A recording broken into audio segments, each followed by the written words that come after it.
Sir अब तो government ने लड़की की एज 21 कर रखी है। सही में? आधार कार्ड और पैन कार्ड, इनसे कोर्ट मैरिज हो सकती है। तो बर्थ प्रूफ के लिए एक डॉक्यूमेंट जरूर ले लें। अगर कोई कपल लव मैरिज करना चाहते हैं तो उसमें पेरेंट्स की कंसेंट मैंडेटरी होनी चाहिए कि जब भी आपको रिचुअल्स परफॉर्म करेंगे तो 7 स्टेप्स लेने इंपॉर्टेंट है। नमस्कार, लीड इंडिया के इस वीडियो में आपका बहुत बहुत स्वागत है। दोस्तों, आपके कमेंट्स लगातार हम लोगों को मिल रहे हैं और आपके कमेंट्स ना केवल यूनिक है बल्कि बहुत ही इंटरेस्टिंग है। तो इस वीडियो में भी मेरे साथ मेरी कलीग यशिका है जो आपके कमेंट्स को पूछेंगी मेरे से और आपके सभी सवालों को कोशिश करेंगे कि इस वीडियो में जवाब दें और बहुत इंटरेस्टिंग तरीके से बताने की कोशिश करें। तो यशिका जी, आपका बहुत बहुत स्वागत है इस वीडियो में। जी बताइए। कमेंट्स की अगर हम बात करें तो मेरे लिए अब कमेंट्स का रिप्लाई करना काफी मुश्किल हो रहा है। अच्छा। क्योंकि इस तरीके से बढ़ रहे हैं। ओके। मैं इसमें ही कुछ ऐड ऑन करना चाहूंगी कि मैंने कुछ कमेंट्स ऐसे भी देखे थे जिन तक हमारी वीडियो नहीं पहुंच पा रही। तो मैं सबको मेक एंड श्योर ये कर दूं कि बेल आइकन प्रेस कर देना ताकि आप सभी के पास ये वीडियो टाइमली पहुंचती रहे। अब हम कमेंट से स्टार्ट करते हैं, जो कि सबसे पहले इंटरेस्टिंग कमेंट है सुधांशु रंजन जी का। उन्होंने बोला है कि सर अब तो गवर्नमेंट ने लड़की की एज 21 कर रखी है। सही में हो गई है? शायद सर, कमेंट में तो यही आया है। अच्छा, मैं सुधांशु जी को कहना चाहता हूँ कि लड़कियों की शादी की एज जो है अभी 21 वर्ष नहीं हुई है, 18 वर्ष ही है। ये बहुत समय से चर्चा चल रही है कि लड़कियों की शादी की एज क्या होनी चाहिए। बिल्कुल। तो पहले तो मोदी गवर्नमेंट लास्ट टेन्योर में यही था कि 21 वर्ष कर देते हैं, लेकिन अब चूंकि अब सिविल कोड की बात हो रही है कि कॉमन सिविल कोड आएगा तो उसमें शादी की एज क्या रखी जाएगी। फिलहाल लड़कियों की शादी की एज 18 वर्ष ही है और लड़कों की शादी की एज 21 वर्ष है। तो सुधांशु जी को परेशान होने की बिल्कुल जरूरत। अब हम बढ़ते हैं दूसरे सवाल की तरफ, जो कि है इरशाद अहमद जी का। इनका कहना ये है कि सर मेरा सवाल ये है कि क्या जब हम घर से निकलते हैं शादी के लिए तो क्या हमारा व्हाट्सएप कोई ट्रैक कर सकता है। दूसरी चीज कि सर क्या 2 आईडी, आधार कार्ड और पैन कार्ड, इनसे कोर्ट मैरिज हो सकती है। इस पे हमें जवाब दें। देखिए, व्हाट्सएप की ट्रैकिंग नहीं हो सकती, हालांकि ये भी ट्रैकेबल होता है, व्हाट्सएप भी ट्रैकेबल होता है, लेकिन वो बहुत मुश्किल से ट्रैक होता है। अगर किसी का बहुत स्ट्रॉन्ग सोर्स हो, कोई टेररिस्ट को पकड़ना हो तो पुलिस व्हाट्सएप को भी ट्रैक कर सकती है। बट नॉर्मली कोर्ट मैरिज के मामले में कुछ इस तरह से नहीं होता है। और डॉक्यूमेंट्स का जहां तक सवाल है तो पैन कार्ड हमेशा कंसीडर होता है as a ID proof. PAN card कभी भी ना तो रेजिडेंस प्रूफ के लिए माना जाएगा और ना ही आपके बर्थ प्रूफ के लिए माना जाएगा। तो बर्थ प्रूफ के लिए एक डॉक्यूमेंट जरूर ले लें कि कोई भी डॉक्यूमेंट हो, जैसे उनके पास में कोई स्कूल लिविंग सर्टिफिकेट हो या फिर ड्राइविंग लाइसेंस हो, 10th की मार्कशीट हो, बर्थ सर्टिफिकेट हो, कुछ भी चलेगा, लेकिन बर्थ सर्टिफिकेट होना चाहिए। फिर भी एक चीज मैं ऐड कर रहा हूँ। हाँ, अगर आपके पास कम है डॉक्यूमेंट्स, हमारे हेल्पलाइन नंबर पे आप भेजिए, वेरीफाई करा लीजिए और उसके बाद डिसाइड करिए कि आपको क्या करना है। ठीक है। अब हमारे पास जो कमेंट है वो भी कुछ इस तरीके से यूनिक कमेंट्स ही हैं, जहाँ पे हम बैठते हैं। 1 मिनट का समय दीजिएगा। ये सुना है, अमित जी का है ये कमेंट कि सर मैंने सुना है कि अब भारत में प्रेम विवाह करने के लिए माता पिता की अनुमति लेनी जरूरी है। देखिए, ये इस पर भी बहुत इंटरेस्टिंग सवाल है और इस पे चर्चाएं जो है ना, कुछ स्टेट गवर्नमेंट्स, चीफ मिनिस्टर्स तक ने इस पे कहा है कि अगर कोई कपल लव मैरिज करना चाहते हैं तो उसमें पेरेंट्स की कंसेंट मैंडेटरी होनी चाहिए। बिल्कुल। तो लव मैरिज हुआ कैसे? लव मैरिज को अगर अरेंज कर दिया जाए तो उसको अरेंज मैरिज ही कहा जाता है, लव मैरिज रहता नहीं है। तो जैसे पेरेंट कंसेंट को मैंडेटरी बना दिया जाएगा तो फिर वो लव मैरिज नहीं होगा। गुजरात में ऐसा हुआ था और गुजरात में कहा गया था कि भाई चूंकि लव मैरिज करने से बहुत अपराध बढ़ जाता है और इस वजह से इसको रोकने के लिए पेरेंट कंसेंट की जरूरत है, लेकिन इस पे कोई आगे काम हुआ नहीं। और अभी भी यही है कि मैरिज करने के लिए विदाउट पेरेंट कंसेंट के भी आप लव मैरिज कोर्ट मैरिज कर सकते हैं। ठीक है। अब हमारे पास कमेंट है ब्रिजेश जी का कि क्या सर किसी मंदिर में बिना फेरे लिए सिर्फ सिंदूर दान करने से मैरिज वैलिड हो जाएगी हमारी या नहीं। ये भी बहुत अच्छा सवाल है। सबसे पहली बात ये जान लीजिए कि मैरिज किस प्रोसेस से करना है, कहाँ लिखा हुआ है। ये लिखा हुआ है हिंदू मैरिज एक्ट। और हिंदू मैरिज एक्ट किस पे गवर्न होता है? हिंदू मैरिज एक्ट गवर्न होता है हिंदूज पे, बौद्ध पे और सिख पे। इन तीनों को हिंदू मैरिज एक्ट के मुताबिक ही गवर्न किया जाता है। तो उसमें लिखा हुआ है कि जब भी आपको रिचुअल्स परफॉर्म करेंगे तो 7 स्टेप्स लेने इंपॉर्टेंट है। 7 स्टेप्स इंग्लिश में लिखा हुआ है, हिंदी में 7 फेरे कहा समझा जाता है उसको। हाँ जी। यानी 7 फेरे अग्नि के सामने ले लिया, किसी पंडित पुरोहित जो विवाह कराने में सक्षम हो, उन्होंने विवाह कराया और 2 लोग विटनेस हो, बिल्कुल तो विवाह को कंप्लीट माना जाता है। सिंदूर का कहीं भी जिक्र नहीं है, आप सिंदूर लगाओ या सिंदूर ना लगाओ, शादी का उससे कोई लेना नहीं। लेकिन 7 फेरे लेना जरूरी है। 7 फेरे अग्नि के सामने लेना जरूरी। ठीक है, अब हमारे पास एक कमेंट है जो कि है डीसी ठाकुर जी का कि सर हमारे पास अगर कोई गवाह नहीं है तो क्या कोर्ट मैरिज हो सकती है?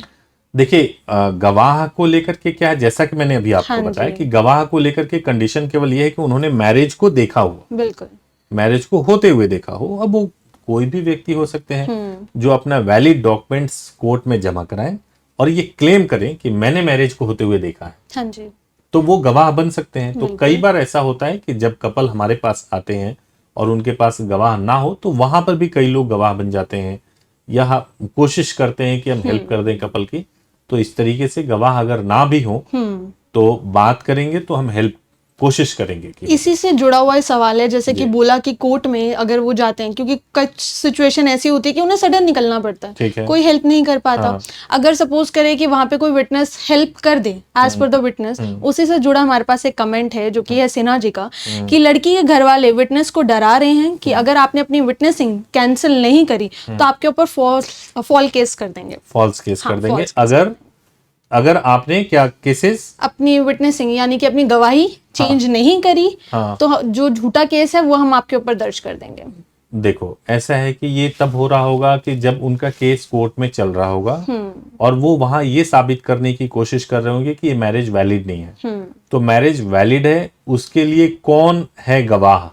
वो वही लोग हैं जिन्होंने मैरिज के टाइम पे अपनी गवाही दी है, जिन्होंने तो देखा है। उनको अगर तोड़ने की कोशिश कर रहे हैं तो जो भी गवाह बने, विटनेस बने, उनको डरने की बिल्कुल भी जरूरत नहीं है। ठीक है, वो बिना डरे स्टैंड कर सकते, वो कुछ नहीं कर सकते, कोई फॉल्स केस नहीं कर सकते। बट एक चीज मैं जरूर यहाँ पे हाईलाइट करना चाहता हूँ, होता ये है कि जो भी मैरिज सर्टिफिकेट आते हैं, उन मैरिज सर्टिफिकेट पे ब्राइड और ग्रूम का एड्रेस और उनका नाम तो लिखा ही होता है, बिल्कुल, साथ में गवाहों के भी नाम लिखे होते हैं। हाँ जी।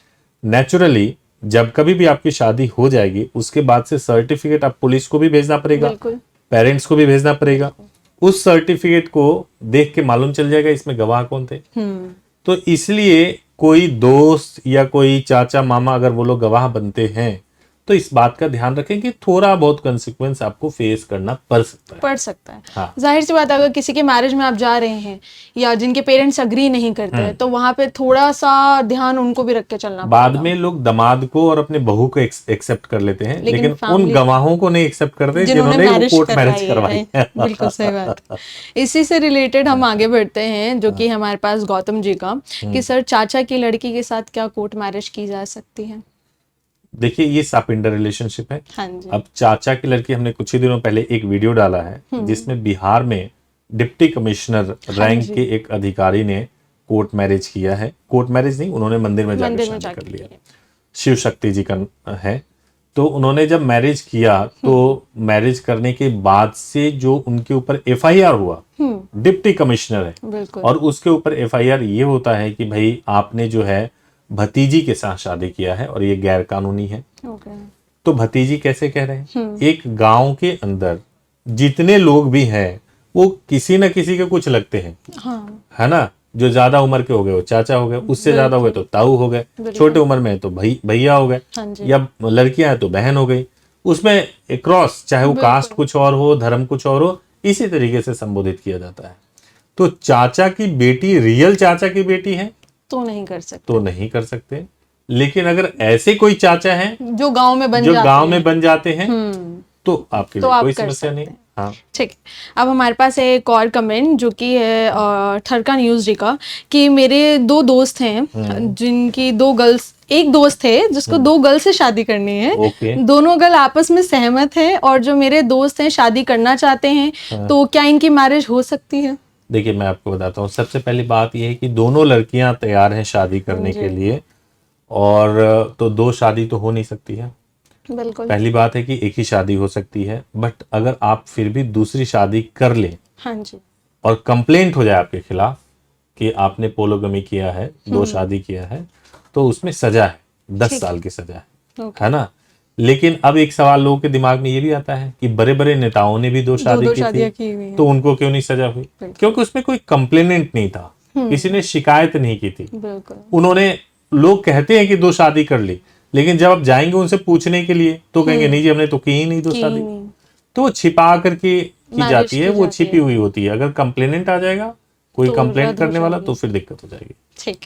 अब हमारे पास एक और कमेंट है जो कि है गौतम जी का, कि सर अगर कोर्ट मैरिज होने के बाद लड़के के घर वाले लड़की को नहीं रखना चाहते हैं तो लड़की को क्या करना चाहिए, क्योंकि लड़का लड़की को रखने के लिए उसके घर पे तैयार है। कोर्ट मैरिज के बाद क्या होगा कि लड़के की फैमिली जो है वो लड़की को रखना नहीं चाह रहे हैं, लेकिन लड़का चाहता है कि मेरी वाइफ मेरे साथ रहे। देखिए मैं बताता हूँ, कोर्ट मैरिज होने के बाद से लड़के की फैमिली क्या चाहती है उससे तो कोई बहुत बड़ा बहस नहीं है। वो इसलिए नहीं है क्योंकि शादी लड़के ने किया, हाँ जी, वाइफ उसकी है वो, बिल्कुल। तो लड़के की जिम्मेदारी है रखना। लड़का डिनाई नहीं कर सकता कि मैं अपनी वाइफ को तब रखूंगा जब मेरे घर वाले तैयार होंगे, बिल्कुल, है ना। घर वाले तैयार हैं या नहीं तैयार है उससे कोई बहस नहीं है। नहीं, लेकिन सिचुएशन ऐसी आ जाती है ना कि अब लड़के की फैमिली ने बोला कि अगर तुम्हें ऐसे रखना है तो तुम्हें भी घर से जाना पड़ेगा, तो जाना तो चाहिए उस सिचुएशन उसको, में घर को छोड़ना चाहिए उसको। ठीक है, एट द एंड उसको अपनी वाइफ के साथ ही रहना है, बिल्कुल, इसलिए क्योंकि उसने शादी की है।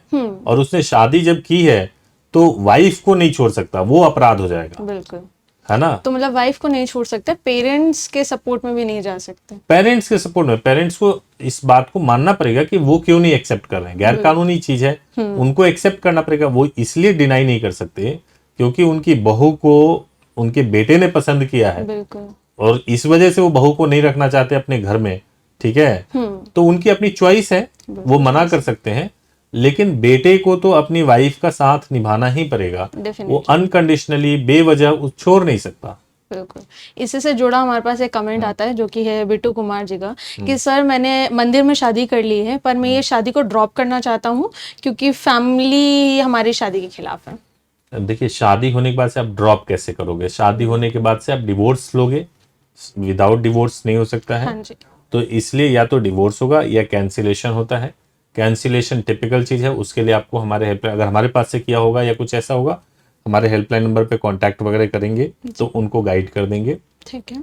लेकिन यूजुअली यही होता है कि दोनों के कंसेंट के बाद ही ये हो सकता है, दोनों की सहमति होनी चाहिए, दोनों को वापस आना पड़ेगा, ठीक है। तो या तो म्यूचुअल डिवोर्स हो सकता है या फिर कैंसिलेशन हो सकता है।